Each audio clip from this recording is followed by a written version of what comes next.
Hi, An On Bast. Welcome back to Superbooth.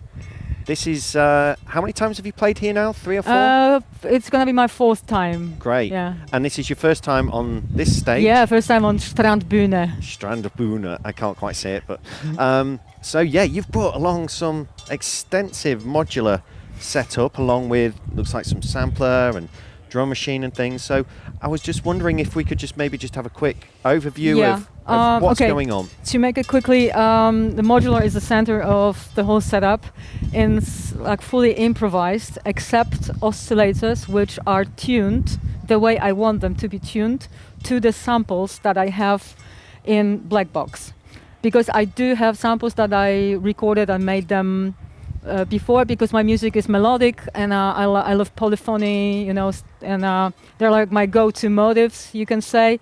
And then I have a percussion, little drum machine by Roland for just some additional percussion. Mixer to mix it all with little reverb and delay, and Stimming's compressor, like amazing device for the sum. And and this little thing by Bast, which is my new addition for to be the effect for Blackbox. Oh, the OP1 today for playing live completely the stuff that I will like, and to record them into Blackbox to make some new samples. Oh, so you actually on the fly you will record some stuff into the Blackbox? Yeah, because I come from a playing keyboard background. I played the piano when I was 4, so this is like a natural thing for me. So sometimes I'm bringing a Korg Minilog, which is bigger, but today I have OP1. I mean, it changes, So we can come back to modular actually, because the modular this is my main mixer actually. I love this mixer. What's this one? It's a Void modular. It's not very known actually, but I have it for a few years now. I love it. It has 6 channels, and it's super convenient for playing live because you just, you click it just with one. So it's for fast. Muting. Yeah, for muting. This is also like a triggers distribution. Sound, the sequencing. I have 2 oscillators. One is this one, Töpfer. Oh yes. And the other one is this one, chainsaw. Chainsaw, yeah. Here, and I have 2 separate sequencers for them. The one is a qubit octon for this one, and this is something super special that I'm very proud actually to say that I have an input producing it with the guys from Stochastic Instruments. Oh, fantastic. Yeah.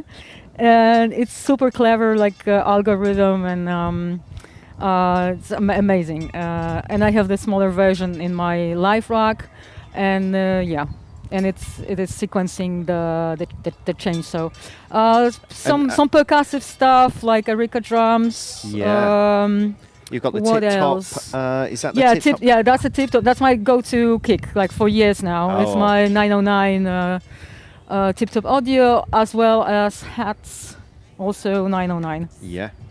And have you got any other kick drums playing from here in addition to that one, or is it just that? I could have here, but I treat it more like a backup, if something happens, because I have also I thought it through in terms of backup situations. So, but I don't use this kick. Okay. I also can do, I can multiply the kick also in this. Oh, okay. Sequencer. So I do it sometimes. Also, these are interesting stuff. I have 2 of them, Golden Shower. They're triggering some stuff like this one, for example. This is amazing for playing live. So it's a Love little sequencer, is it? Yeah, but trigger sequencer. Oh, okay. Yeah. Cool. Yeah, and then the intelligent scales for being in a scale I want. Keeping things in tune. Yeah, exactly. I love being in tune. So.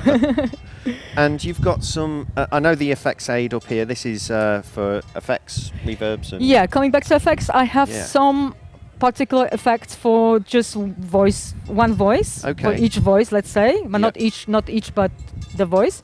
But I have this Meta by Oxy on the sum of the only modular environment. Okay.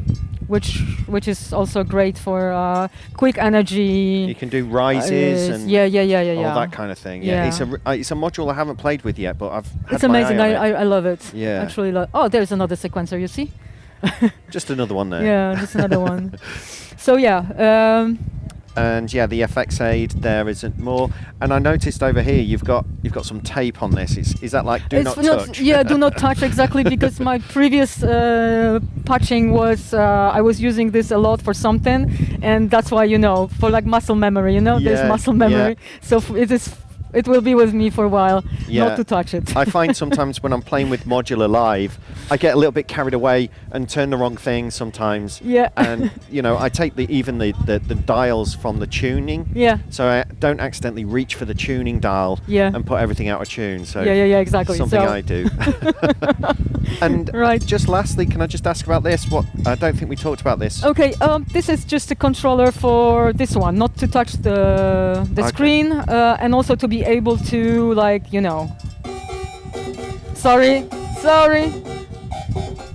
Okay. That's fine. Yeah, that's cool actually. Yeah. Okay. So just, you know, what I meant is just to touch a few things at the same time, which would be rather difficult to do it on the Bitbox, Blackbox. Yeah. Definitely.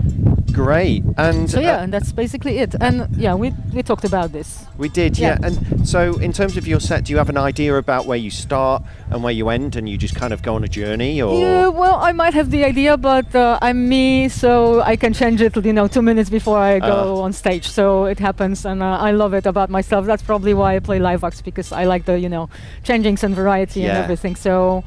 Yeah. Fantastic. Well, thank you so much for your time. Thank you. Really appreciate it. Really looking forward to the show later on. Have a great one. Thank you so much. Thank you.